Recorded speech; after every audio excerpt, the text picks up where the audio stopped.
Hi everyone, welcome back. In this week I will be reviewing Vogue 8923.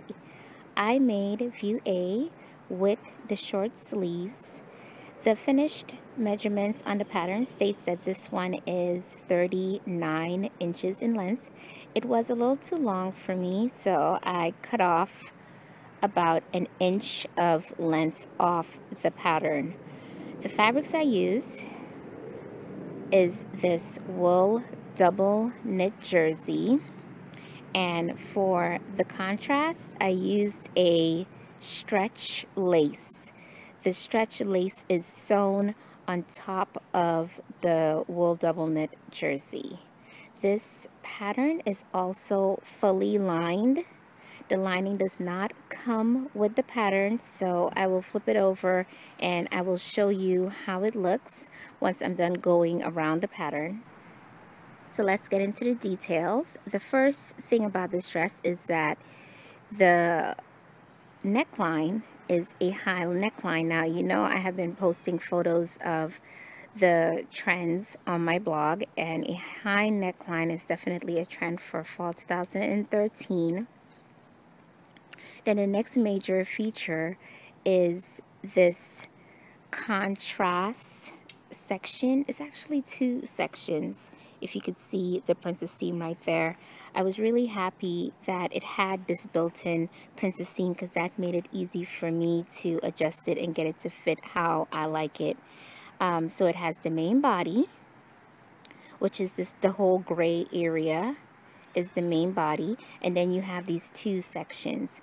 Now for the lace insert, I would recommend that if you are going to try using the lace like I did, you stitch the lace over your main fabric with your sewing machine.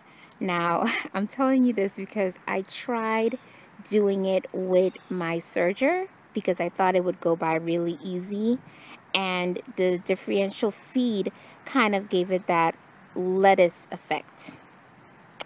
And the reason why I'm telling you don't use the serger, even though it is going to be faster, is that all these curves, you don't want that differential feed to distort the actual pattern piece, because everything needs to fit back how the way it's meant to be fit back, and you're going to have problems because it's going to stretch it out. That's basically what I want to say in a nutshell. So to make a long story short, you're going to have to do it the hard way. And I am going to take you around.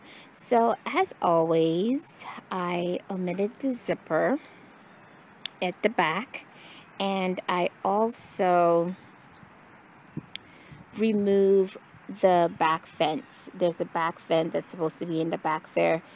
This pattern has enough ease, so you don't really need it.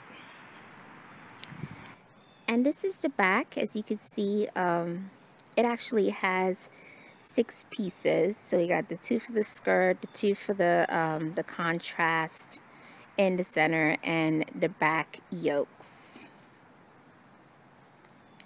Alright, so I am going to show you the lining right now. So this is the lining of the dress. What I did is that I chose to line the main body of the dress, so it doesn't have a lining for the sleeves. I cut out all the pattern pieces except for the facing and the sleeve, and I made the lining about an inch and a half probably shorter than the main dress, which is pretty much how they do linings. So the reason why I decided to just stitch the main dress fabric onto the lining is because if I didn't do a full lining, I would have to stabilize the facings using interfacing. Well, this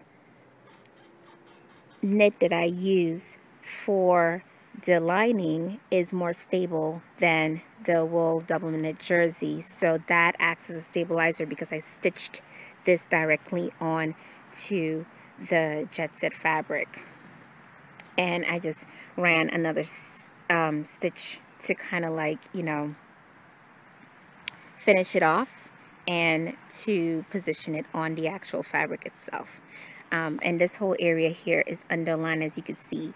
I really wanted to use the fabric, the fashion fabric, because when you turn over on the other side, in case it kind of like bends over, because you know sometimes like your facing will kind of like tilt a little bit forward, what you see would be this instead of this, if you understand what I mean. So the back is pretty much the same thing, like right there. Yeah, and it was so easy to put in this lining because I omitted the zipper, and then I just serged up the edges of the seam, right? And that is pretty much it for the lining. All right, so that's basically it. What I could definitely recommend about this dress is that you could have lots of fun.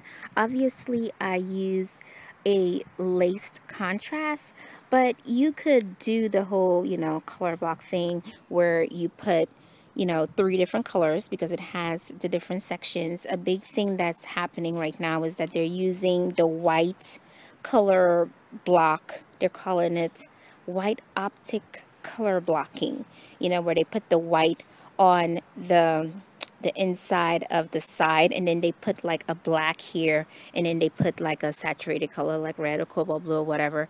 Or you could try print blocking, which is the same thing. You know, you put the print there, and then once again you could put a black, because black really makes the waist look smaller when you're putting in it besides the print blocking, and then you could try another color on the side. So yeah, you could have a lot of fun with this. I'm not going to make this dress again, but if I did, I probably would try the print blocking because I think that would be a really good idea. So I highly recommend this dress, and here comes the look of the day.